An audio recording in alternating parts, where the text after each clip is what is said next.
নমস্কার বন্ধুরা, SB academic সেন্টারের প্রত্যেকটা ছাত্রছাত্রীকে স্বাগত। আজকে একটা গুরুত্বপূর্ণ কথা নিয়ে আলোচনা করব।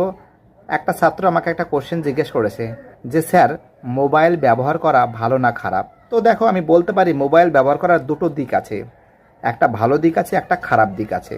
তো আমি বলি যে মোবাইলটাকে সঠিকভাবে ব্যবহার করা উচিত। যেটা তুমি জানতে পারো, যেখান থেকে তুমি শিখতে পারো, মোবাইলটাকে সেইভাবে তুমি কাজে লাগাও।